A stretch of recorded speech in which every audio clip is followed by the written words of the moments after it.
Hello, folks, and welcome to Author Adjacent, a show about the journey from hobbyist writer to professional author. I'm your host, Michael Vadney. 2025 has officially wrapped up, which means it's time for that classic start of the year ritual of looking back on the past 12 months and deciding, did I waste my time? Spoiler alert, I didn't. In this episode of Author Adjacent, I'll be taking a break from the author interviews. Instead, I'll be conducting a retro on the past year. I'll be breaking down some reading stats, spotlight some of my favorite reads of the past year, and close out the episode with my top reads of 2025. And of course, a quick disclaimer, these ratings are just my opinion. If you disagree with any of them, leave a comment below and we can talk about it like story-obsessed adults that we are. Now, let's get into some stats.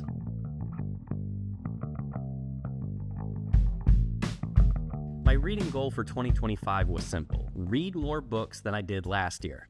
And I nailed it. I read 46 books in the year of 2025, which is 4 more than the books that I read in 2024. As a budding author, I think it is essential to be an active, intentional reader. Reading is the second best way to improve your writing, the first obviously being actually writing.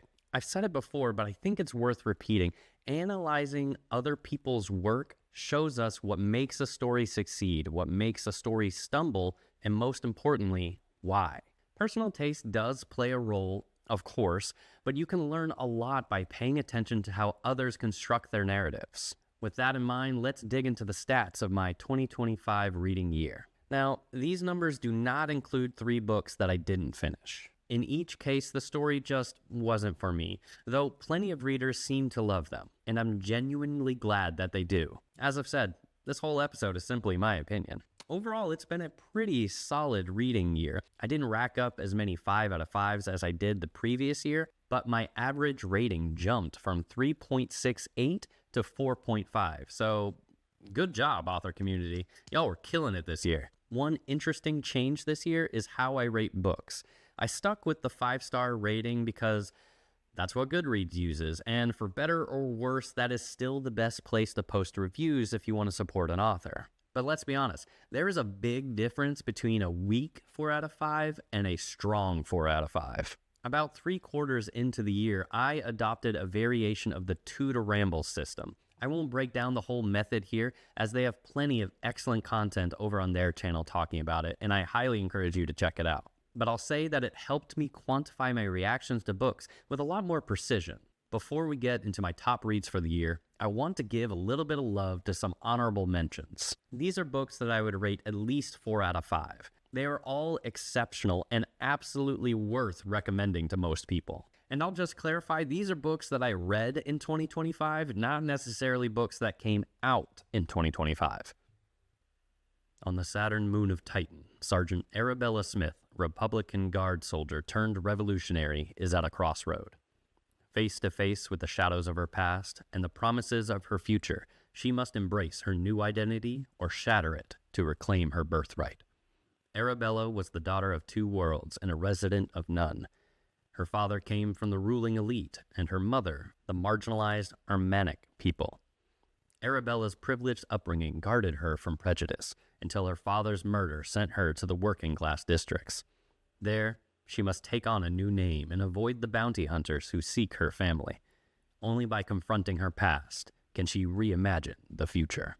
When a local hospital is attacked by terrifying otherworldly men, Fiona Patterson and Zeke Prisco rescue a catatonic old man named Peter, only to end up fleeing for their lives as impossible creatures close in. With no one else to trust, they turn to Fee's mysterious Uncle Edgar. But every answer raises new questions, and nothing is as it seems. Not Peter, not Edgar, not even themselves. The gods and monsters of legend are real, and they've stepped out of the shadows to hunt their own. To survive, Fee and Zeke must ally with powerful forces against an ancient evil known by many names and feared by all. The final battle of the world's oldest war has begun. In a seedy tavern, 2 men meet. One, an old and seasoned guide who knows the way to the tomb where riches are rumored to exist.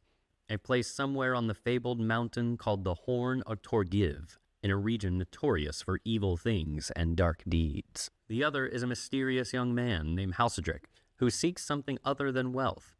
What he seeks is something old, dark, and diabolical. What waits in the dark depth of the tomb, and will it lead to their ruin? Journey to the Horn of Targiv, and discover the dark secret hidden beneath the gray stone of the mountain. Lucan Cardova is a card sharp, academic dropout, and thanks to a duel that ended badly, the disgraced heir of an ancient noble house. His days consist of cheap wine, rigged card games, and wondering how he might win back the life he threw away. When Lucan discovers that his estranged father has been murdered in strange circumstances, he finds fresh purpose. Deprived of his chance to make amends for his mistakes, he vows to unravel the mystery behind his father's death. His search for answers leads him to Sophrona, fabled city of the merchant princes, where anything can be bought if one has the coin. Lucan only seeks the truth, but instead he finds danger and secrets in every shadow. Adair Finch is the most powerful warlock in the world, and one of the best private investigators for hire. He has dealt with corporate vampires, murderous werewolves, and even Fey royalty. Everything was perfect until he lost one case. The case where he also lost his brother. So Finch retired, from magic, from PI work, from everything. Bree Blackstone, a 12-year-old witch, doesn't know or care about any of that, except Finch's reputation. In the middle of the night, she bangs on Finch's door. Her mother has been murdered, and now the assassin is after Bree as well. Reluctantly, Finch agrees to help, only to discover something sinister has been brewing in town while he ignored the world. He'll need to dust off his old skills and magic before it's too late. I hope you enjoyed that. I've been working on my VO skills for a project that I hope to reveal coming up this spring. With that covered, let's jump into the main event, my top reads of 2025, and why they landed a perfect 5 out of 5 in my book.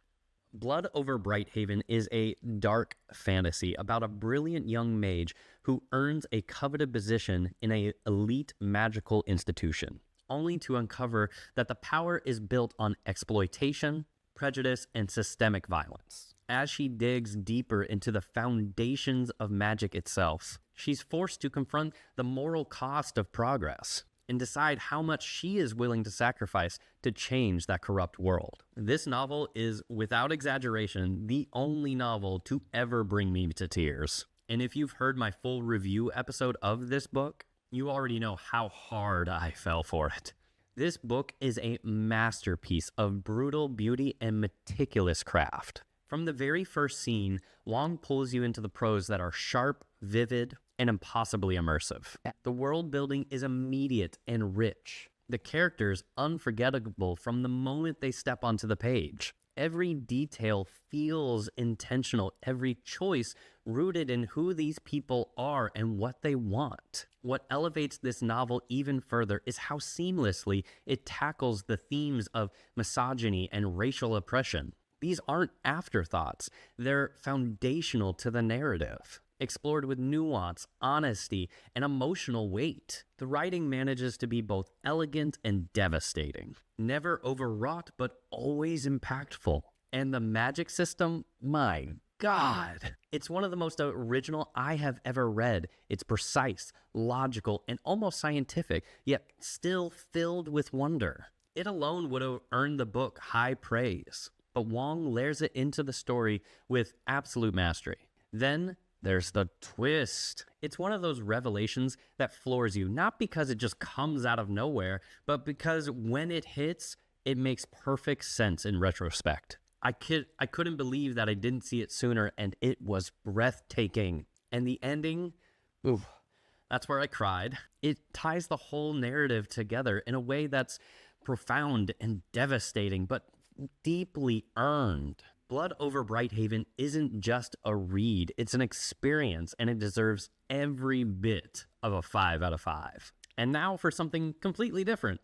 Project Hail Mary by Andy Weir follows a lone astronaut who wakes up in space with no memory, only to discover that he is on a desperate mission to save Earth from an extinction-level event. Using science, ingenuity, he must solve an impossible problem across interstellar distances before time runs out.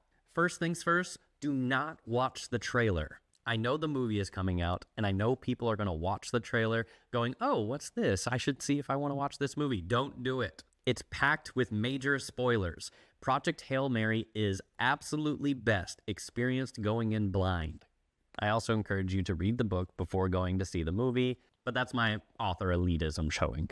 Andy Weir has really hit his stride with this one. If you liked The Martian, you'll probably love Project Hail Mary. It takes everything that Weir does, witty science, high-stakes problem-solving, and a lone protagonist facing impossible odds, and levels it up. The premise is instantly gripping, and the science behind it is imaginative without feeling hand-wavy. Every twist follows a clear internal logic. Every tool, breakthrough, and setback fits into the rules of the world, and watching Grace, the main character, work through each of these challenges is genuinely thrilling.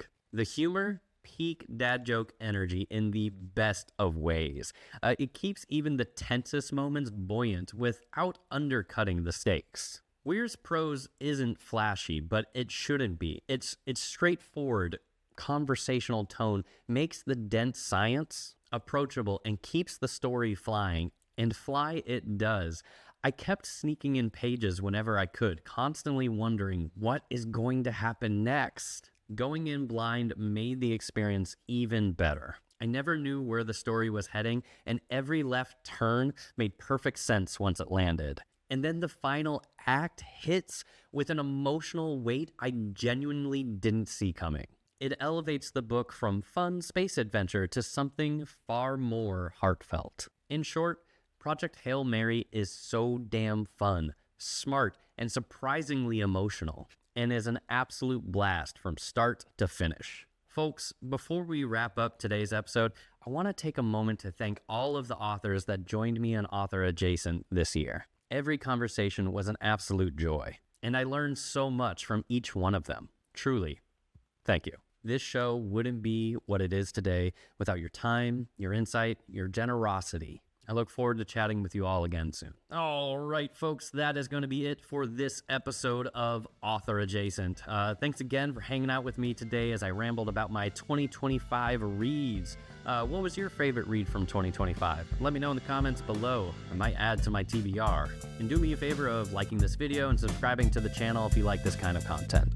Until next time, folks, let's be Author Adjacent together.